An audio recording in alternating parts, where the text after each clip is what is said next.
I think the Raiders at this point are highly underrated. And for a team who, in my opinion, definitely helped themselves this offseason, I'm not understanding why that is. Hey guys, this is Brentley Weissman over at the Draft Network, and I wanted to spend some time today discussing a division that's got a lot of attention over the offseason, as well as a particular team inside division that I think is actually going to make a lot of noise that currently isn't getting a ton of respect. We all know the AFC West has been in the news a lot this offseason. A ton of players were traded, ton of activity in this division, and to me, it's going to be one of the more competitive divisions in all of football. You have the Chiefs, Patrick Mahomes, and Andy Reid. You have Chargers and Justin Herbert and everyone they traded for on the defensive side of the football. And then you have the Broncos, which of course added Russell Wilson. Many of these teams are predicting to be playoff teams for this upcoming fall. But the one team who, for whatever reason, is being left out of these kind of playoff predictions, left off, kind of the notoriety of these teams is Las Vegas Raiders. And to me, I'm not sure why. Out of all these teams outside of the Chiefs, it's actually the Raiders who made the playoffs last year in 21, and yet for whatever reason, they're getting their respect heading into 2022. This is a team who, above all the adversity that they experienced last year, won 10 games, made the playoffs, and took the AFC Championship, the AFC champions, Cincinnati Bengals, down to the wire in the home playoff game. I think the Raiders at this point are highly underrated, and for a team who, in my opinion, definitely helped themselves this offseason, I'm not understanding why that is. This is a team who added a new head coach in Josh McDaniels, who I firmly expect to be a massive difference maker for this Raiders offense.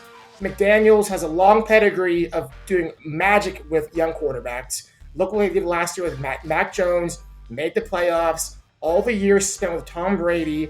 I think McDaniels is going to really, really help quarterback Derek Carr take that next step. You think about what McDaniels, what he likes to do with quarterbacks in terms of getting the ball out quickly, utilizing tight ends, utilizing backs, spreading the ball out wide, really attacking the perimeter of defenses. These are all things Derek Carr does exceptionally well.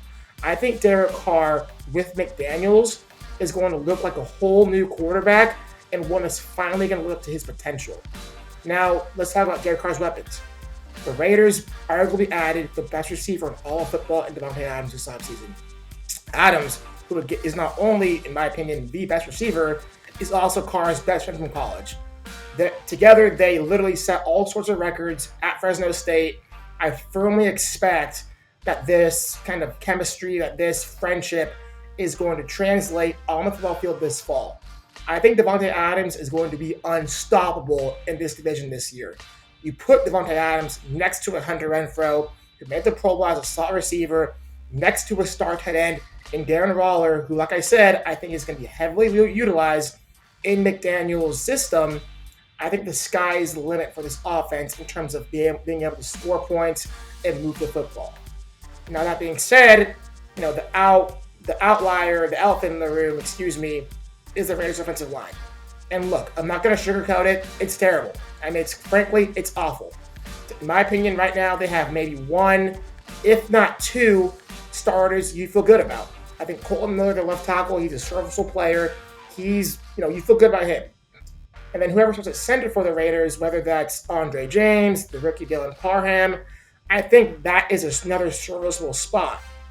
But at left guard, right tackle, massive question marks. I can't argue it. I can't deny it. So if you want to really question the Raiders or discredit them because of their offensive line, I hear you, and I'm not going to really fight it. But that being said, the Raiders' offensive line last year, they weren't the 2015 Dallas Cowboys. The offensive line wasn't good last year. And they still were able to score points. They still were able to move the football. Because at the end of the day, if Derek Carr can get the ball out quickly, if they can be creative in terms of how they space the offense, they can hide some of these warts that the offensive line currently has. Again, it may not be pretty. I just think they have enough around Derek Carr and they have enough creativity in terms of the scheme and the play calling that this offense should be able to get it done. Now fast forward to the defense. Patrick Graham coming over from the Giants, defense coordinator. This is a guy who I have a ton of respect for. I think he is one of the more underrated defensive play callers in all football. He is a guy who, in my opinion, should and probably will be a head coach in the near future. You look at the Giants' defenses over the past few years, they had no talent. Absolutely zero talent. But what you saw when you watched them, you saw a very creative, blitz-heavy team. You saw a team that was multiple. You saw a team that was well-coached and disciplined.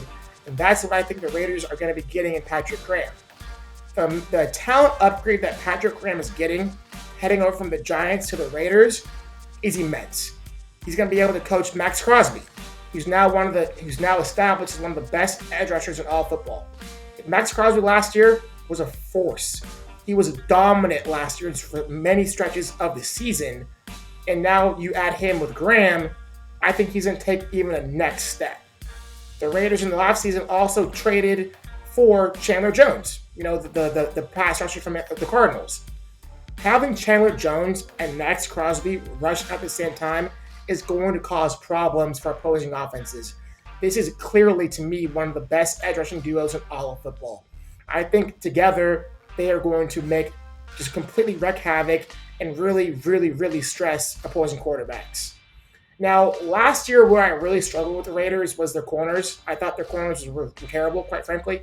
I thought they were just a big liability. I think they did a really good job this past offseason addressing the corner position.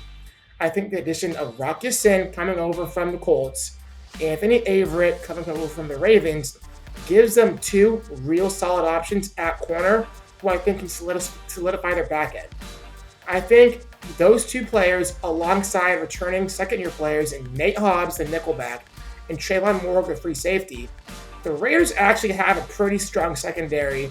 And when you have a strong secondary with a strong pass rush, that's all you need. In my opinion, that's all you need defensively. Now, again, some may argue, well, what about the run defense, Brentley? What about the run defense? Sure, the Raiders may struggle to stop the run. I'm not gonna argue that. And along the inside defensive line, they're pretty weak. I don't love what they have at defensive tackles. But at linebacker, they're athletic. They can run in space. Denzel Perryman at the Pro Bowl last year, he's an enforcer in the box. Devon Diablo is a second-year player who I think is really athletic. I think he can actually make some plays. I just think the Raiders' defense is going to be talented enough and well-coached enough to get it done. Now, look, I'm not here saying that the Raiders are going to win the division or they're going to be the number one seed or this, that, and the other. I'm just saying the lack of respect for a Raiders team who, again, made the playoffs last year and, in my opinion, have only improved. I don't understand it. I certainly, if it was me, I would take the Raiders over the Chargers.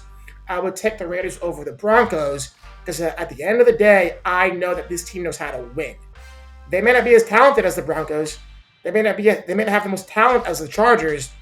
But until the Chargers and Broncos prove to me that they can win football games, under no circumstance can I pick them over the Raiders, who, again, above all the adversity last year, proven that they can close out games. And so I'll leave you with this. As we sit here before the start of the season, and you're filling out your playoff predictions and you're placing your future bets, think long and hard before you discredit the Raiders, because I think they're going to be in for another successful season. Well, that's my opinion of the Raiders. Please let me know what you think. Do you agree with me or do you think I'm nuts? Let me know in the comments. Please let me know, and also be sure to like and subscribe to the Draft Network's YouTube page to stay in touch with all your NFL and college football needs.